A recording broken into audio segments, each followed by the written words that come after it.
What's going on, everybody? I hope everyone's having a fantastic evening, fantastic afternoon, fantastic pre-noon, no matter where you are in the world. I'm Hassan Piker, and this is the HASAN Hour broadcast coming to you live from sunny, or maybe not so sunny, we'll find out later, Tokyo. All the way coming to you live from Minato City, Tokyo, Japan. That's right, ladies and gentlemen.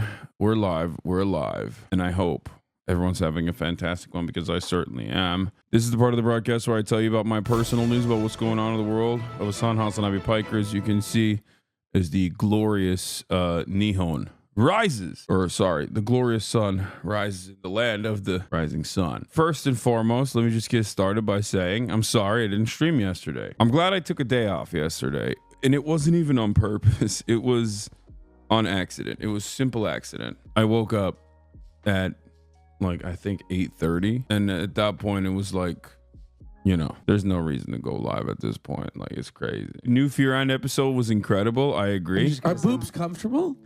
Oh, this was so good. Yeah. Are they? Do you know what? You're really, this is the one thing that he's missing out on as a gay man. You might not know this also, but It's not even sexual. Like, it's just very comforting. It's like a squeeze KAHO ball. also very famously has very large breasts, I would say. Oh. Especially for an Asian woman. Wow. Wow. This is the gayest you've ever been, dog. I think that's incredible. I think it is. I really do. Thank you. Thank you. Your face. Yeah, I mean, that's amazing. He's so nervous. He's so nervous right now. I think that it's great. I'm not attracted to breasts, but I do see the allure. Thank you. I think they're very like. He's turning around. Yeah, we're killing him right now. No, I mean, every like, time. if I see one out in the wild, sometimes there is a gravitation. There's a fair. You find See one out in the wild. Well, not one. They usually come in pairs, but typically speaking. He goes, yowza. Amazing. He's really gay maxing. He's just so funny, dude. Austin is hilarious. But yeah, I wasn't live yesterday. So what did I do? Well, one, I said bye to all my friends that left. Two, I had breakfast. That was cool. Overlooking the Tokyo skyline. That's like the first thing I've done. That's the first breakfast I've had since I've been in Japan. I got a massage. I slept a lot. I slept midday. Took a midday nap after this big breakfast that I had, because you got to do that. Not Mount Fuji. No. I was always confused how Dr. Disrespect maintained an audience after the texting stuff, but seeing you guys blindly support this agenda made it clear you guys are equally willfully blind. Identical reactions I got from the two-time enablers. Are you saying that people who are pro-Palestine, they get falsely smeared as anti-Semitic radical terrorist supporters for being pro-Palestine, are the same as like a pedophile? That's a cool comparison to start the day off with. I love Ethan's community, man. Y'all are so funny. It's funny because, like, it's very clear that you have a baby brain and don't really understand politics at all, and you just got massaged into, you know, coming in here and brigading at the behest of your favorite content creator, hoping for a reaction that will be angry so that you can post it on your subreddit to be like, Hassan seems really shook by this content nuke. It's really going to end his career, as a matter of fact. I promise not everyone is looking at Ethan and going, he's really weird and insane for making this. Any day now, everyone is going to say this guy is a terrorism. What the fuck is this? A man in his 30s, race white, income range 100,000 to 250, religion Christian, emotions, content, self-satisfied, clothing, underwear, glasses. What the hell is this? Are you guys not friends anymore, you and Ethan? That's funny. Bro, they were even going after all your friends. They were up at like 4 a.m. in the middle of the night in Frogan's stream. They're such losers. I know. Man was gone for 2 days and the whole internet took the opportunity to hate on Hassan. I know. This always happens when I'm in Japan. Come on, chat. You know this.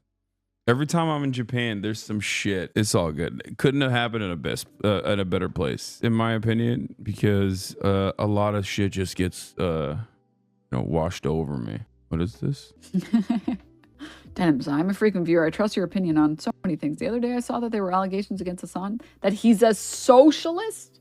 Now, I always thought he was an American Yeah. Socialist who also is a radical terrorism lover as well. We need your take on Luka. Dude, there's no take on Luka. What kind of question is this? It's literally the stupidest trade of all time. I mean, it's great if you live in Los Angeles. It's great if you want LeBron to win another ring at the age of like 50. It's probably not going to happen. Like, either he is the most injured person in the NBA and it's just been kept a massive secret and therefore this is seemingly the best trade of all time, or it's the most insane trade of all time. They're saying Luka was too fat. Yo, white boy gets a little fat, all of a sudden you drop him like a bad habit. What the hell are we doing here? What are we doing? What do you mean he was too fat? It doesn't matter. He's a baby still. He's young, incredibly talented. He has an insane point making ability. What? Oh my God, he apparently bought a $15 million house in Dallas last week and reportedly cried when he found out about the Mavericks trading him. No way, so he didn't even know either. I don't care if he's 500 pounds, he's averaging triple doubles. Yeah, it doesn't make sense. It's not like Zion where he's super injury prone and not performing. If he's performing, who cares about his fat ass? Bro, in my head canon, you want to know what I think? In my head canon, Luka is super pro-Palestine. He basically said, like, listen, I want to travel to the Gaza Strip. I want to actually put my life down and become a martyr for the Palestinian population. I think it's unconscionable what Israel's doing to the Palestinians. And then Miriam Adelson heard all of this while he was talking to Kyrie, because Kyrie obviously is also openly pro-Palestine. And turns out Luka is even more pro-Palestine than Kyrie. He was like, this is it. Like, it's messed up. Miriam Adelson hears about it and says, send his ass to Los Angeles. Exile him right now to Los Angeles. I don't care who you get in the trade. They asked everyone in the team if they condemn Hamas, and Luka said, I do not condemn Hamas. He said the people yearn for emancipation. The emancipatory yearning of a people is impossible to silence. You will not silence them. The Zionist entity must be dismantled. So they sent him to Los Angeles. Actually, Luka has been donating to Islamic Jihad for years. It's true. That literally makes more sense than the GM's actual explanation. I know, because I tried to understand what was going on, and it's impossible to decipher. It reminds me of Trump's tariffs. Okay? Not to make everything political, but it reminds me of Donald Trump's tariffs, because it makes no sense. Like, Donald Trump will oftentimes do things that at least have like a messed up logic behind it. I might not agree with it. I might say, I disagree with this decision. I think this is going to yield negative results. But at least there's some semblance of logic behind this decision-making process. Not here, though. I don't understand why the fuck he's doing these tariffs, because it only harms himself. Global trade benefits us. We are the country that designed global trade in a way that benefits us and our capital owners, obviously, not the regular American working class. But like, it makes no sense when you do tariff wars with 55% of your trading partners, right? It doesn't make any sense. And this trade reminds me of that, where it's like, why would you do this? You just cut out unlimited potential from a relatively younger player because he got fat. It doesn't make any sense. And the decision-making process is so silly. I've listened to the GM talk side by side with Jason Kidd, and his face says a lot more than what the GM is saying. Nico Harrison is talking, and he's like, "Oh yeah, we made this decision because we're looking for team chemistry." And Jason Kidd's sitting there like, he's sitting there literally contemplating on the most creative way of killing himself. I've never seen a person literally look around for household items in front of him, like, which one of these could impale me faster?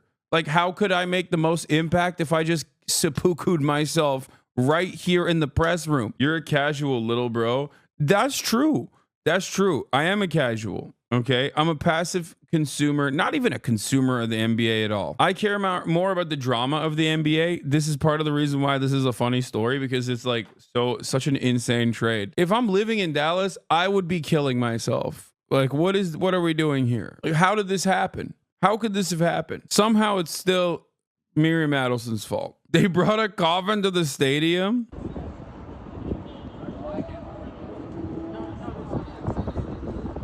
Oh no. I mean, this is what I mean. I'm from Dallas. I hate this team now. What do you mean? You're from Dallas. You have to love it regardless. You just have to suck it up. Biden couldn't destroy the Mavs in 4 years. It took Trump 12 days. I think you're seeing something in Jason Kidd that wasn't there. That's just his face. No. He looked like Azrael, the angel of death, was in the room, and he had also made peace with the angel of death. He literally was just like, yeah, okay. Jokic better and fatter. See, that's the other thing. The fatter these fucking white boys get, the better they get. It's like a speed buff. I don't know. Don't ask me questions. It doesn't make sense. It's just how it is. You might be thinking, oh, this is an injured Luka. He's gotten fatter than he ever has before. What you don't realize is it's prime Luka. The fatter he is, the better he is. This is how these guys work. The Balkans, they figured something out. The tubbier Luka gets, the better his pauses get. He can accelerate and decelerate faster somehow. I don't know why.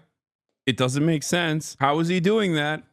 Everyone's asking these questions. How does he constantly change speed when the person in front of him that is infinitely more athletic is unable to change speed at the same time? Why is he able to do that the fatter he gets? Nobody knows. Don't ask these questions. You don't want the answers to these questions, little bro. Luka was ours.